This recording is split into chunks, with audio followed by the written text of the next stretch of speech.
Hello friends, आज मैं लेकर आई हूँ एक कहानी जिसका नाम है मजबूर पिता। एक गांव में एक छोटा सा बच्चा था।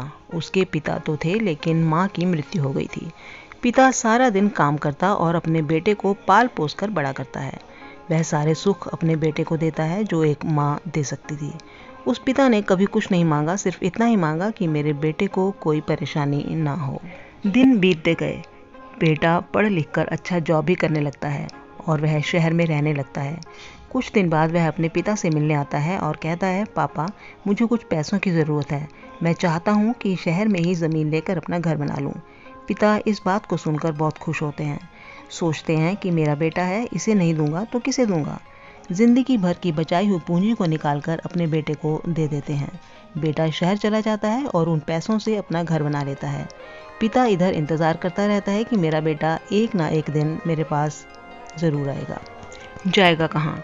लेकिन उसके पास अब कोई नहीं जाता था, क्योंकि ना ही अब उस पिता के पास पैसे थे और ना ही रहने का स्थान।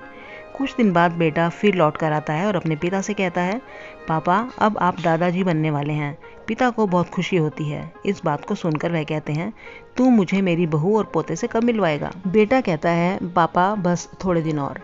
पापा, मुझे कुछ पैसों की ज़रूरत है, क्योंकि आजकल थोड़ा जॉब में खींच पीच हो रही है, जिसके कारण मुझे कुछ दिन के लिए सस्पेंड कर दिया गया है। पिता के पास कुछ नहीं रहता है देने के लिए, लेकिन फिर भी वह कहता है, अच्छा बेटा, तू रुक, मैं अभी आया कुछ पैसों का बंदोबस्त करके। पिता महाजन से कुछ पैसे उधार लेकर अपने बेटे को दे देता है और बेटा पैसे लेकर शहर चला जाता है। महीने गुजर जाते हैं। पिता सोचते हैं कि मैं अब दादा बन गया होऊंगा। मेरा बेटा पता नहीं मेरे नाती को लेकर कब आएगा। फिर सोचने लगते हैं, समय नहीं मिलता होगा, इसलिए मेरा बेटा अभी तक आया नहीं, वरना ज़रूर आ गया होता। तब तक महाजन 2-3 आदमियों को लेकर उस पिता के घर जाता है और कहता है कि आपके वादे मुताबिक मैं पूरे 3 महीने बाद आया हूँ अपने पैसे लेने। पिता कहते हैं, मेरे पास पैसे नहीं हैं देने के लिए। महाजन कहता है, जब पैसे देने नहीं थे तो आपने मुझसे उधार क्यों लिया? तभी पिता कहते हैं, ठीक है, रुको, मैं तुम्हारे लिए पैसों का बंदोबस्त करके आता हूँ। और वहाँ के नज़दीकी अस्पताल में चले जाते हैं। वहाँ जाकर अपना ब्लड डोनेट करते हैं और अपनी एक किडनी बेच देते हैं और उस महाजन का कर्ज चुका देते हैं। किडनी बेचने के बाद उनकी स्थिति और भी खराब हो जाती है और वह उस राह में जी रहे होते हैं कि मेरा बेटा एक दिन आएगा ज़रूर।